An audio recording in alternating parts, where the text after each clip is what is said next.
Welcome to Fort Clinch. The park is on the northern tip of the northernmost barrier island on Florida's border with Georgia, Amelia Island.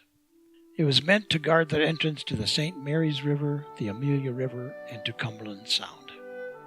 Construction of the fort was started in 1847. Almost 5 million bricks were used in the building of the fort. It was named after General Duncan Lamont Clinch, a hero of the War of 1812 after his death in 1849. Fort Clinch was a Civil War fort with the distinction of changing hands twice without a shot being fired. There was no bombardment, no shelling, no assault. Hence, the undamaged fort is still in excellent condition. Confederate forces seized the fort in early 1861. That was easy. The fort was garrisoned by only a caretaker army sergeant, who was probably a Southerner anyway. During the first year of the war, the fort gave protective cover to blockade runners. But in March 1862, General Robert E. Lee ordered the fort abandoned because he badly needed the garrison troops elsewhere. That same month, Union forces occupied the fort. The Union held the fort throughout the rest of the Civil War and used the fort as a base for operations in the area. The fort was put in caretaker status again in 1869. It was briefly garrisoned during the Spanish-American War, but in September 1898 the fort was finally abandoned. Restoration of the fort was begun in the 1930s by the Civilian Conservation Corps. In 1935, the state of Florida bought the fort and the surrounding acreage, and the state park was opened to the public in 1938.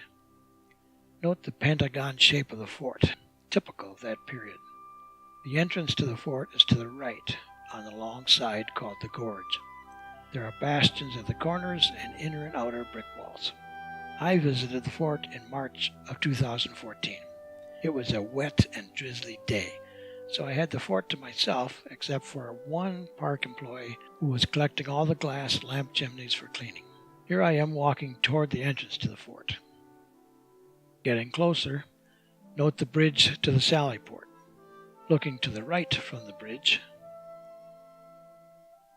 looking to the left from the bridge. Walking through the sally port, I used an exposure first set to show the brickwork. Then I took a picture with the exposure set to show the parade ground beyond the sally port. Walking straight ahead just outside the sally port. You can see the puddles. It was raining. Looking to the left, looking to the right. I walked out a little farther into the rain. The building ahead was used for offices. Looking back toward the entrance from across the parade ground. The entrance is between those two gray buildings. Note the excellent condition of the two-story brick barracks to the right in the image. Another view of the entrance. Note the cannon on the ramparts and the inclined ramp to the ramparts. A closer look at the building used for offices. The parade ground. Cumberland Sound is to the left. This building is a barracks. Note the low storage building behind it. A view of the storage building. I thought the view between the two buildings was attractive. That second-story porch looked particularly inviting. Another view of the alley between the two buildings looking from the other direction. Looking back toward the barracks and the storage building. A view from a bastion. Barracks on the right, that office building directly ahead. A view of the side closest to the sound, looking a bit to the northwest. Note the large ditch between the ramparts and the brick wall. Refer back to the aerial view of the fort to orient yourself.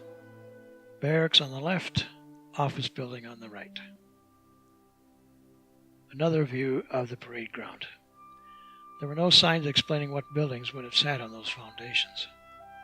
A view from the parade ground looking northeast. A row of 4 pivot guns overlooking the sound. These are Columbiads. I neglected to measure their size, but I assumed they were 10-inch. Note the pivot rings on the ground. I backed up a bit for this shot so you could see the wall of the ramparts better.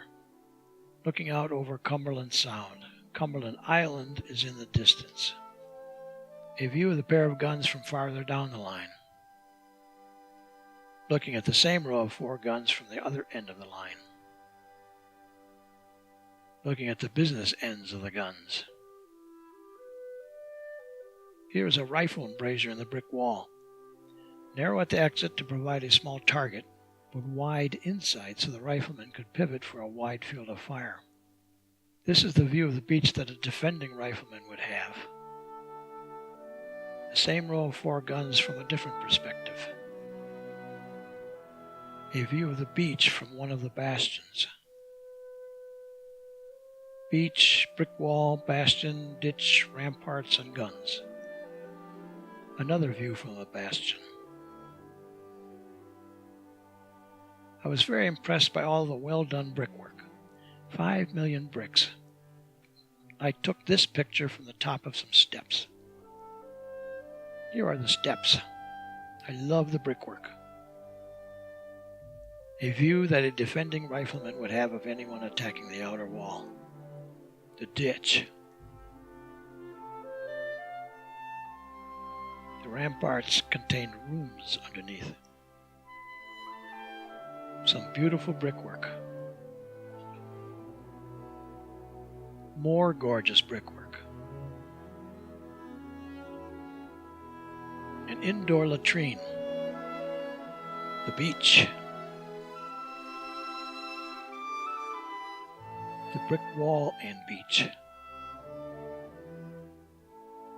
Some barracks.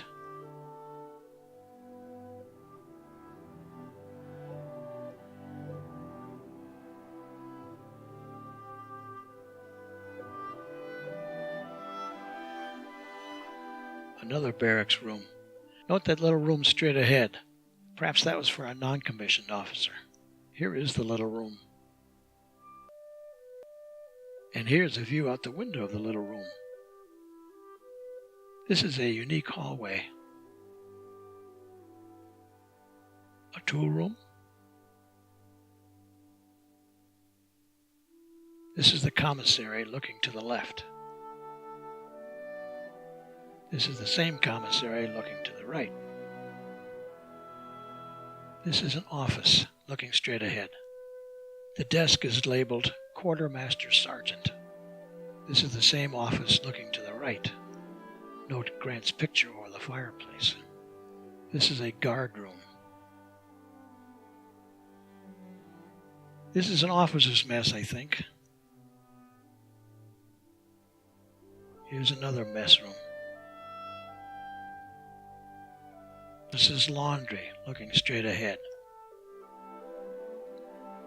And this is the same room, looking to the right. Ah, alligators. This is Florida after all, so be careful where you walk. While you're on Amelia Island, stop in at the Amelia Island Museum of History in Fernandina Beach. I stopped there and it was well worth the visit, even though I had to splash through some big puddles on that rainy day.